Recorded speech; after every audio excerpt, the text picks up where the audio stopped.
Hey, good morning, Alan. Thanks for joining us. Good morning, Nick, and uh, great to be here. Please introduce yourself to everybody, your full Okay, name. my name's Alan Perrot.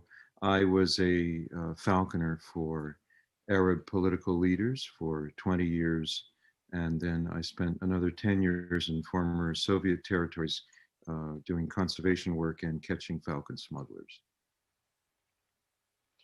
Excellent. So, we crossed paths about a year ago, or no, about 8 months ago, and I have always been searching for the reasons as to and why they wanted everyone to die in Benghazi.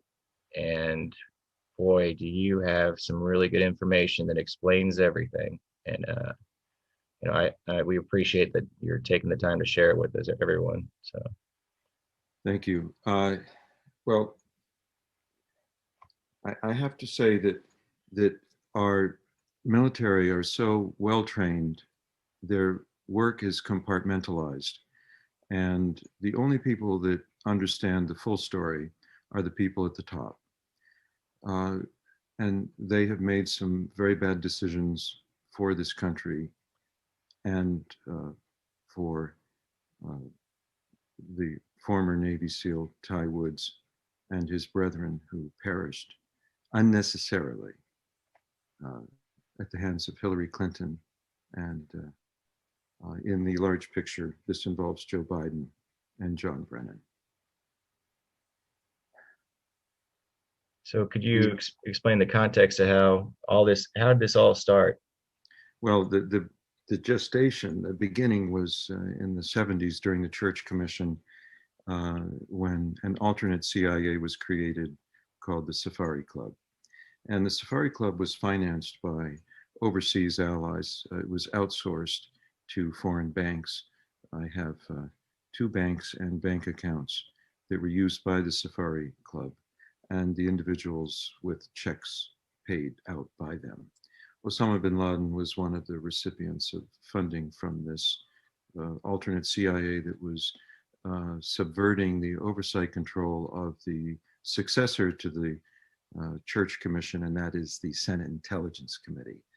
Uh, uh, 1 week before bin Laden was killed, I was called down to the Senate Intelligence Committee to give statements and evidence. And I have quite a few tape recordings and of senior members uh, who were aware of bin Laden's house arrest in Iran for 10 years following Tora Bora. This was arranged by John Brennan. This is why Gary Bernson was not allowed to kill um, Osama bin Laden in Tora Bora when he was only a few hundred yards away, because the plans had been made and set in stone by John Brennan to extradite bin Laden from Tora Bora to Iran, where he remained under house arrest for 10 years with more than 100 Al Qaeda leaders and their families.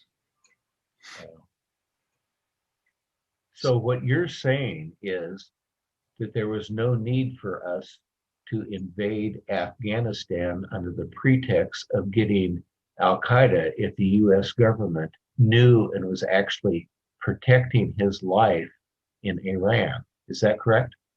Well, I have to say, it was rogue elements of the U.S. government controlled by John Brennan, Richard Clarke, uh, uh, Vice President Biden, quite a few people. There's a long list of people.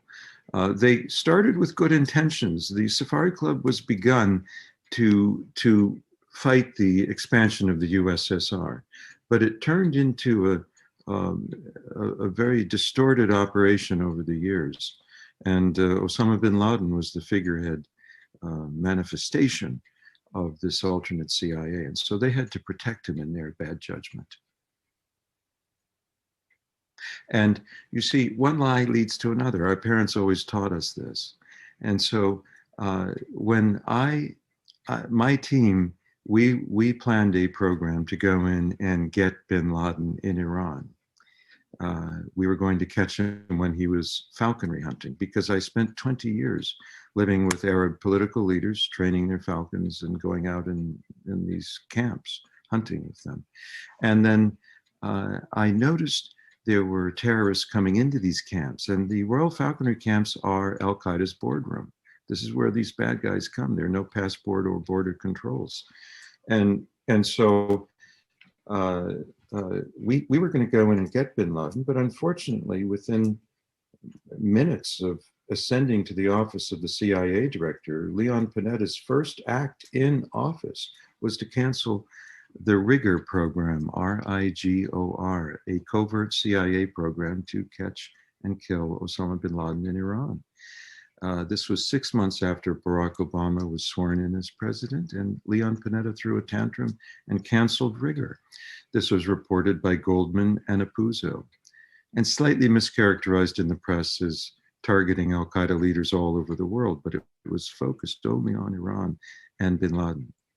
And so when we were first ignored and then obstructed and then threatened by 8 CIA officials and warned off going into Iran to get bin Laden, we had passports, visas, everything was ready. The Revolutionary Guards were going to be our bodyguards while we were out doing bona fide scientific research as a cover for catching bin Laden alive for delivery to a tri-state area.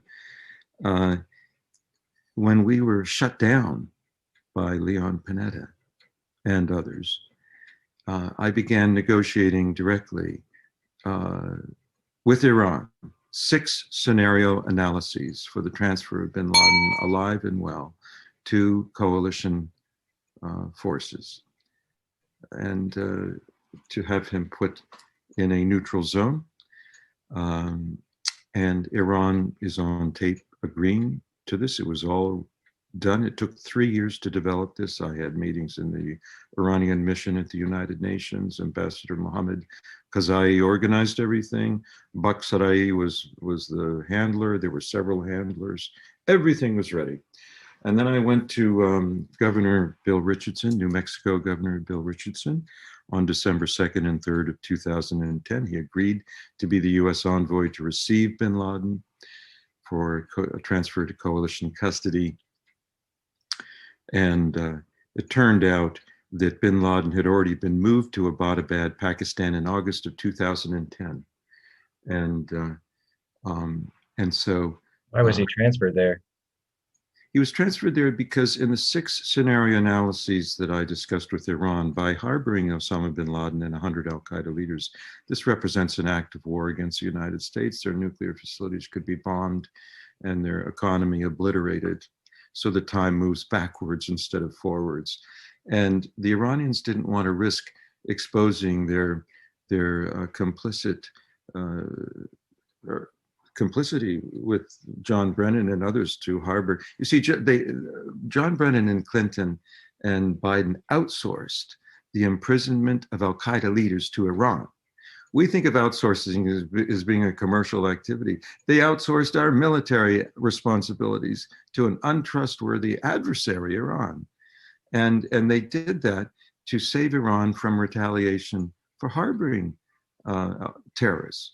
And so Iran had no choice in their estimation but to accept the offer of Clinton in lieu of my offer, which was transferred to a neutral zone, because that would have endangered their economy and their nuclear program. And so Clinton, forgive me, I want to ask you about this. So Clinton actually knew about this, right? She knew that they were willing to just hand him over to us. Tapes, registered letters, everything to Clinton. So she knew that they were ready, Iran was ready to give us bin Laden with no real struggle. And absolutely. So she decided to have him moved to Pakistan for a trophy kill. They moved him to Abbottabad in August of 2010.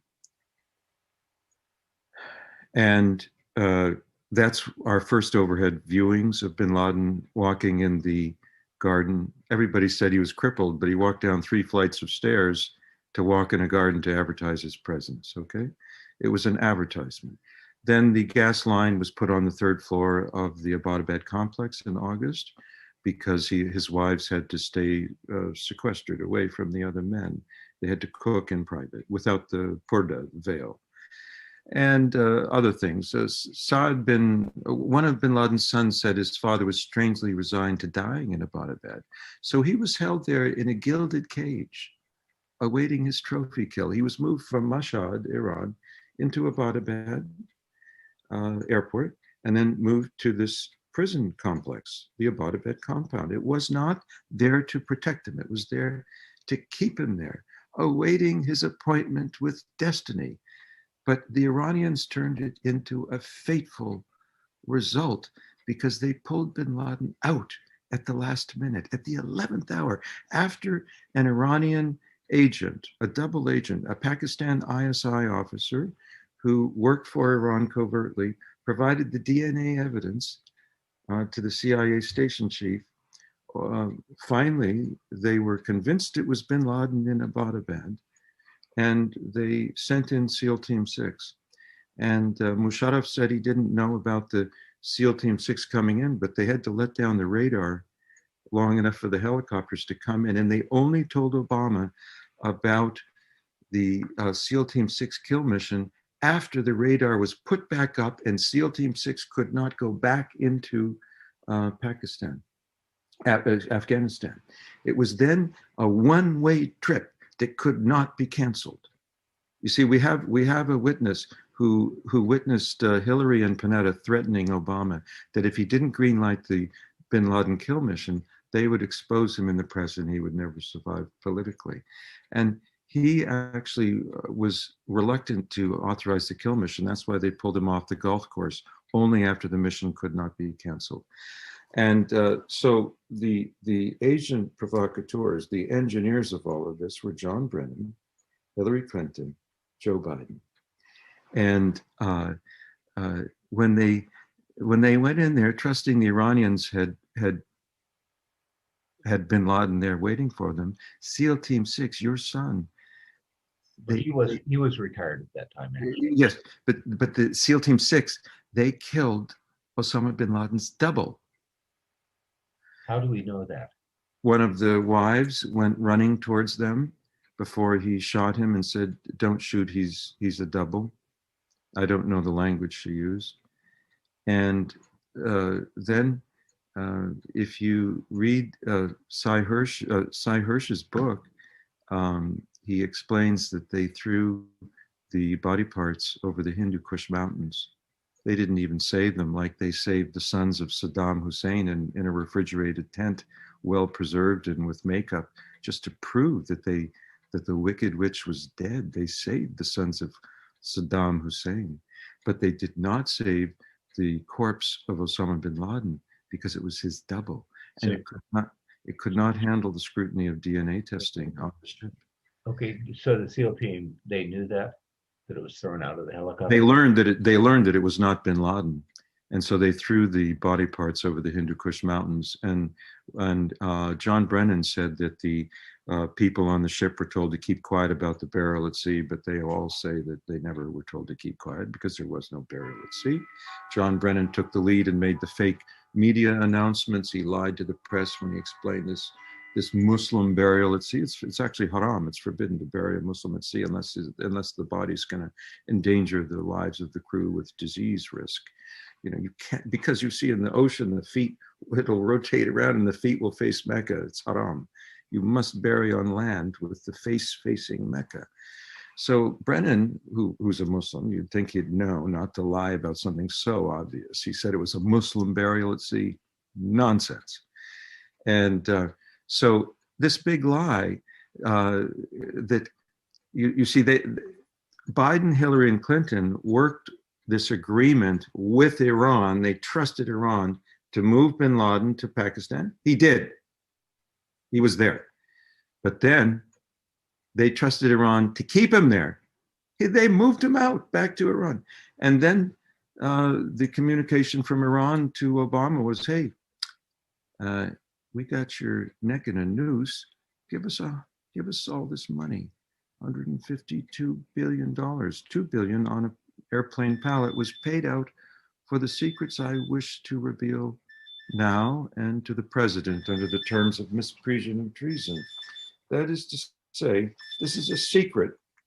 These are secrets worth $152 billion paid by President Obama, and Vice President Biden paid with the blood of SEAL Team 6 when he had them killed. So it's blackmail and extortion then. Blackmail and extortion. Now, Iran commandeered. You have the documents to Yes. prove this. Yes. Now, Iran. Yes, sir. well, I was going to ask you, if you have those documents, are you willing to personally deliver those to President Trump if he were to provide the transportation and the guarantee of safety for you to do that? Well, I'm not concerned about safety. There's always an invisible hand that protects us, and we're on the winning team. America's on the winning team. Not one sparrow falls to the ground outside of God's will. Yes. It would be my pleasure and my honor to bring this material to President Trump. There's a massive amount, terabytes, documents, video, audio. But it needs to go to the president. I will do everything that I can to get this video in his hands. It's my only wish. Alan, I've got a question for you. So that means that SEAL Team 6 was shot down on purpose after the trophy kill to ensure that no dead man can tell no tales. You were correct. So that President Obama paid bribery of $152 million. Vice President Biden paid with the blood of SEAL Team 6. He spent their blood like currency. Well, I've got to share something with you. Actually, Charles does. Charles, tell him about the Army Ranger that you talked to that was in the city where they were shot down. Okay. When we lived in Hawaii, and for about a month afterwards, I was in shock. And my wife and I, we went walking on the beach. And in the back of my vehicle, I have a bumper sticker about Ty. And this gentleman came up to me, and he was an Army Ranger that had been injured, and he was recuperating in Hawaii. And he said, "How do you know Chief Petty Officer Woods?" And I says, "Well, I'm his dad." And he says, "Well, I worked with your son." And we became very close. It was part of my healing process, actually, getting to know him. He started coming to our church. His girlfriend started surfing with my daughters, and they ended up getting married. And one of the things that he told me, he says, "I was on the Ranger team that was in that village where SEAL Team 6 was killed." The story was by the Biden-Obama administration that there was this team that was under attack in this village. We're going to die if you don't get someone here really quick. And so they loaded SEAL Team 6 on this slow, vintage Huey helicopter the size of a school bus and slowly got them to the village. Now, they did not request help. They've been in that village numerous times before. In fact, if someone came, it would actually endanger them. The story was not true. And then usually when a helicopter comes in, it goes zoom right down to the ground, opens up, all the troops go out in seconds, and then boom, the helicopter goes straight up. Well, this was a sitting target, okay, the size of a school bus.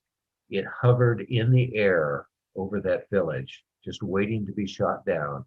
And the people hot roped. I've never heard the word hot rope before. That means they each individually lowers down while it was a sitting target. And then apparently it was shot down by one of those weapons that Hillary Clinton illegally sent to Benghazi to give to a terrorist organization the US government used to get rid of our ally who was fighting terrorism. That's Gaddafi.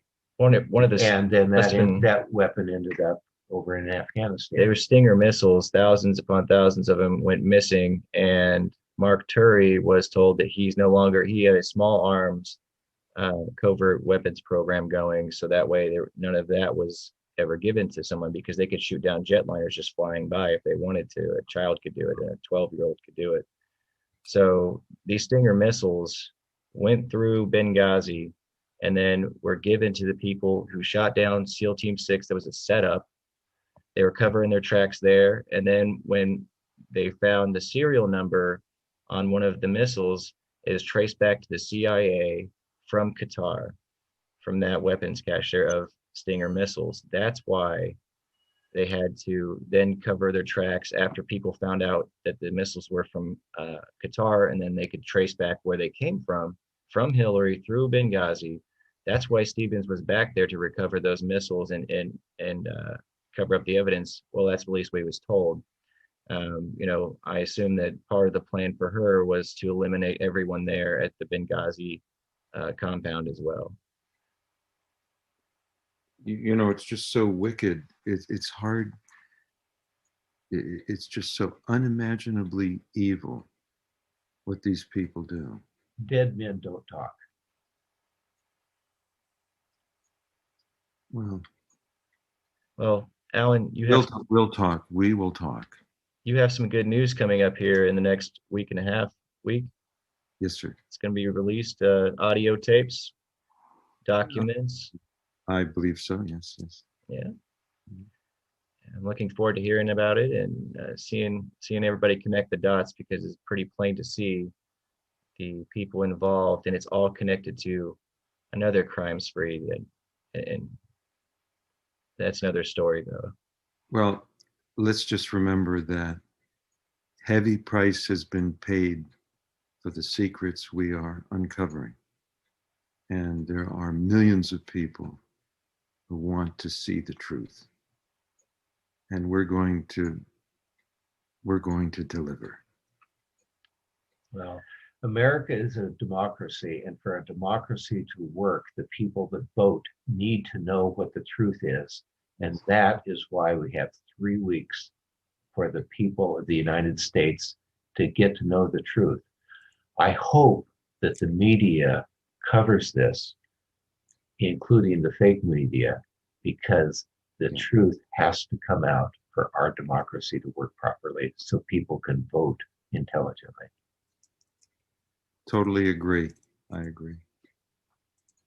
All right, Alan, we appreciate your time today. I'm sure this is just the beginning, and we look forward to hearing and seeing what you're going to show to everyone in the future.